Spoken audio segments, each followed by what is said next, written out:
Hello, great people. Nigeria's former president, Goodluck Jonathan, and his wife, Patience Jonathan, are currently facing public backlash. Nigerian masses are not taking it lightly with them after it leaked that 15 of their domestic workers have been held in prison since 2019. That is 6 years ago that 15 of their workers have been held in prison for the alleged theft of jewelry worth 750 million naira owned by the former First Lady, Patience Jonathan. What truly happened? Why were the people in prison? On whose order were they in prison? Why haven't they been released since 2019? What is happening to their case? What is the corruption aspect in all of this? What is the dark side of the former First Lady, Patience Jonathan? What is the role of Goodluck Jonathan in all of this? And what can we point out as regards the flaw of the Nigerian judicial and police system? We'll be looking at all this, we'll be unmasking this and a whole lot more on this episode with your sure plug, Dr. Omosholadeji. First, let me give you the background of what happened. In 2019, that is after the Jonathan family have left office, because they left office in 2015. So in 2019, there were some people that allegedly broke into the Otuoke home of the Jonathan family. And when they broke into the Otuoke home of the Jonathan family, they allegedly carted away with jewelry worth 750 million naira. Now, when they carted away with that jewelry, the former First Lady, Patience Jonathan, she got very angry, she got infuriated, and she used her presidential power, although they were no longer in power, but she used her power to detain the people.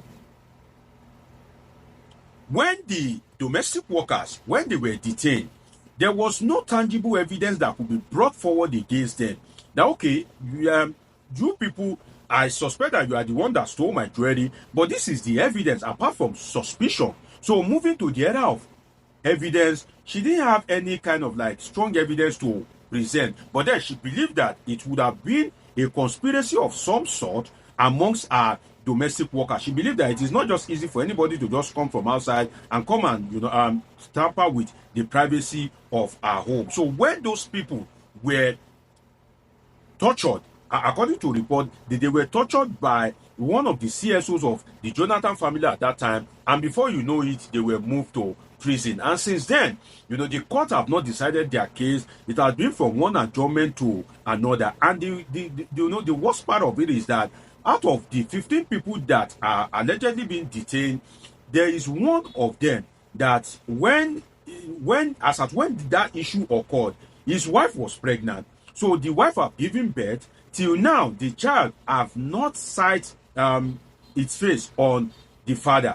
So the father has been in prison ever since the child has been born. There's another person, a lady, out of the people that were in prison, that she lost her child. Her child died while she was in prison. But because she's in prison, the news has yet to be broken to her that your child is late. So she didn't even know that her child is late. So it's been kind of like serious issue, and they've sent different people to appeal to the Jonathan family. But then the First Lady have been using our network, our connection to keep these people specifically at the Okaka Correctional Center in Bayelsa State. Now, one of the detainees has a baby. I don't know whether the First Lady knows that one of the detainees has a baby. And also, I don't know whether the former First Lady knows that one of the people that were in prison are former domestic workers. One lost a child. Now, let us look at something before I come for the former First Lady, because I have some strong assertions for her, which is that most of the domestic workers that you see around, most of them, not all, most of them steal. It's just that the level of their stealing varies. They steal to kind of like, should I say, help themselves. Some of them steal out of greed, or some of them steal to make ends meet, because that's why the fact that they're acting as domestic workers, you see that some of them, they still kind of like, try to steal maybe your rice, your milk, just to make ends meet, or if you like, you can say out of greed. But what we are talking about here is a jewelry of 750 million naira. And having said that, when you lose something that is of value, definitely you will find it, you will be aggrieved. So I think the former First Lady was being aggrieved. But then again, let us flip the coin, which is that what is the source of the expensive jewelry? if you have a jewelry worth 750 million naira, that speaks to what your net worth can be. Because if the jewelry if you have a jewelry that's allegedly worth 750 million naira, then we want to imagine the worth of your house, the worth of your clothes, the worth of your shoes, the worth of your things around you, the worth of your interior. So if you look at it well, if Precious Jonathan truly had a jewelry that was worth 750 million naira, then we will need to investigate what is the source of that jewelry. Because the last time we checked, President Jonathan and her husband, Goodluck Jonathan, were public officials since the days of being the deputy governor of Bayelsa State, then to becoming governor, vice president, and president. And the story that we had in public domain is that Jonathan was poor. And President Jonathan herself is not from a super rich family. So if you are a public official and you now have a jewelry that is worth 750 million naira, the question is, what is the source of that jewelry? Now, let me explain something to you based on the occurrence that happened. Let us use it to teach ourselves something, which is that if you are a public official, let's assume that it was gift. Some of you will say, oh, it's a gift, she may have been gifted. Well, if you are a public official, you don't have the right to keep a gift that they give you while you are in public service to yourself, because it is seen as a means of emboldening corruption. If somebody gives you a jewelry that, let's say, is worth 200 million naira, and you keep it to yourself, it means that naturally, based on human nature, you will naturally want to reciprocate the good gesture of that person, and that can influence your decision to favor that person, and that decision that will favor that person might not be in the best interest of the country in terms of contract, in terms of procurement, in terms of appointment. And that is why when public officials are being given something, they are naturally supposed to declare it. When they declare it, then the country will now sell that particular thing, whether it is wristwatch, whether it is artwork, anything that you are being given. That is how it is done in the United States, and I believe there's a law like that in Nigeria.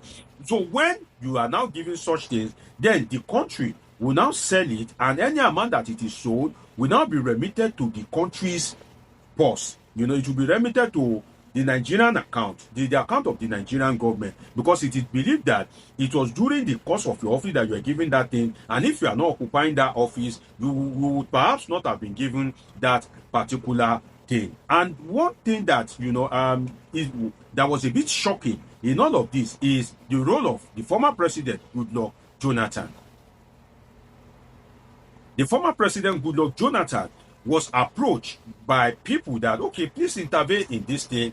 And to my greatest surprise, and I'm sure you too will be surprised as well, the former president allegedly refused to intervene because none of the 15 domestic workers were from Bayelsa State. That none of them hailed from Bayelsa State. That they said when they approached the former president, and at some point he asked that, is any of them from Bayelsa State? And they said no. So when he realized that none of them was from Bayelsa State, then he didn't kind of show much interest in the case. Well, I can say that is bad, because if you are a former president of Nigeria and you preside over the whole of Nigeria, that means that Nigeria is naturally your home. You should be convenient with people that are not from your state, because you are expected to, for the rest of your life, be more national than sectional. So if you are expected to be more national than sectional as a former president, and people are in trouble, and you have now refused to intervene just because they are not from your state, that shows that attitude itself is unprecedented. And if you look at it, the former president's intervention could have helped a whole lot, because as I analyzed earlier, that jewelry may self be the process of corruption. So if it is now the process of corruption, it is like you took it illegally, allegedly, then another person took it illegally from you. So if you look at it very well, if you look at it that it may be process of corruption, definitely the former president should have intervened. So that reveals the dark side of the Precious Jonathan and Goodluck Jonathan himself, for them to have locked people up allegedly for 6 years, and and there's been no conclusion to their trial. 6 years is a lot of time in terms of in a human life. If you lock somebody up for 6 years and that person do not even know when they will be freed, if not for media that tried to broke the story. Shout out to Jewellery and his team that broke the story again. Definitely, maybe these people would have languished in prison. God knows, maybe for 10 years, maybe for 15 years, maybe for 20 years, or maybe till they die in prison one after the other. And to now imagine that Goodluck Jonathan was recently appointed as a peace ambassador. Goodluck Jonathan was appointed a peace ambassador just very recently. So if you are appointed as a peace ambassador, it means that you are naturally being seen as a man of peace. So if you are a man of peace, in this case, when there's a conflict between your wife and her domestic workers, why have you failed to kind of like bring about peace between them? And we should also blame the police and the judiciary that compromise. We cannot, exonerate the police and the judiciary. So we need to look at the Nigerian system that made it possible for the Jonathan family to use their presidential connection and network, or if you like, their presidential might to have detained people, despite the fact that they were no longer in power since 2019. And that's why we need to advocate for a functional police and judiciary system, because they know that it is possible. That's why they did it. If they know that it is not possible, then they won't detain people for 6 years. So we cannot leave out the judiciary. If you like, you can call it the weak judicial system that has made it, that has enabled the former First Lady to be using an influence to drag the case to a no conclusion stage since 6 years ago. And in a country whereby political cases run very fast, now you have cases of the poor. You see, it is a sin to be poor in Nigeria. When these 15 people, when they got the job at the house of the former First Lady, they would have been happy that, they are now working with a big man, not knowing that will lead them to prison. Some of their mates that have small money to invest, some of their mates that did not get that job, they will be blaming God. They won't know that God has saved them from imprisonment. Sometimes associating with rich people will not make you rich. Sometimes, if the grace of God is not upon your life, it may even lead you to imprisonment. So what I can say is that the former president should not taint his good image, because he has a good image. People have been praising him that, he conceded the election to Muhammadu Buhari, and his public outlook ever since then have been very good. So he should not taint his public image, because let us look at it. If you can let go of Nigeria, if you can let go of the presidency of Nigeria, then what is in gold? Because Nigeria is more expensive than gold. The presidential powers is more than 750 million naira. Although I know you might be pained, but I will feel your pain if that gold are not proceeds of corruption. But if they are proceeds of corruption, then it will be unfair to kind of like detain such people for 6 years. And I hope that the President Goodluck Jonathan will intervene, and all these things will be resolved, and the people will be back home to their family. It's been an interesting time with you on this episode of Politics with Dr. Moshola. Do want to subscribe, turn on your notification button, catch up with my past videos, and of course I have great interesting videos coming your way. Till I see you again, always remember that I love you all sincerely.